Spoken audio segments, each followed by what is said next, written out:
સુરતમાં રવિવારે સ્થાનિક સ્વરાજ્યની ચૂંટણીનું મતદાન છે, ત્યારે વહીવટીતંત્ર દ્વારા ઈવીએમ મશીન અને વીવીપેટ ડિસ્પેચિંગની પ્રક્રિયા હાથ ધરાઈ હતી. સુરતમાં સ્થાનિક સ્વરાજ્યની ચૂંટણીને અનુલક્ષીને વહીવટીતંત્ર દ્વારા ઈવીએમ ડિસ્પેચિંગની પ્રક્રિયા હાથ ધરાઈ હતી. ચૂંટણી પ્રક્રિયાને સુલભ બનાવવા માટે દરેક વોર્ડ મુજબ અલગ અલગ ટીમો બનાવી ઈવીએમ અને વીવીપીટી મશીનોનું વિતરણ કરવામાં આવ્યું હતું. ડિસ્પેચિંગ સેન્ટર પરથી દરેક મતદાન મથક માટે નક્કી કરાયેલા મશીનોની ફાળવણી કરી તેની ઝીણવટભરી નોંધણી કરવામાં આવી હતી. સમગ્ર વિતરણ પ્રક્રિયા દરમિયાન કોઈ પણ અનિચ્છનીય ઘટના ન બને તે માટે ચુસ્ત પોલીસ બંદોબસ્ત તૈનાત કરવામાં આવ્યો હતો. સલામતીના ભાગરૂપે પોલીસ કાફલાની હાજરીમાં જ મશીનોને નિયત વાહનોમાં સુરક્ષિત રીતે લોડ કરવામાં આવશે. બીએલઓ અને ચૂંટણી સ્ટાફને તેમની જવાબદારી મુજબના મતદાન મથકોની ફાળવણી કરી દેવામાં આવી છે.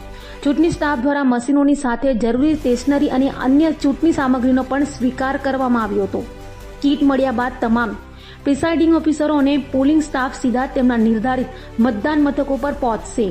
ચૂંટણી પંચની માર્ગદર્શિકા મુજબ મશીનોના પરિવહન અને જીપીએસ ટ્રેકિંગ સિસ્ટમથી જ સજ્જ વાહનોનો ઉપયોગ કરવામાં આવશે.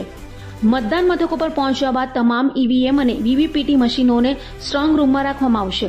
ચૂંટણી સ્ટાફ દ્વારા મતદાનના દિવસે વહેલી સવારે મોક પોલ કરીને મશીનોની ચકાસણી કરવાની સૂચના આપવામાં આવી. સમગ્ર ડિસ્પેચિંગ પ્રક્રિયાનું ઉચ્ચ અધિકારીઓ દ્વારા સતત મોનિટરિંગ કરવામાં આવ્યું હતું.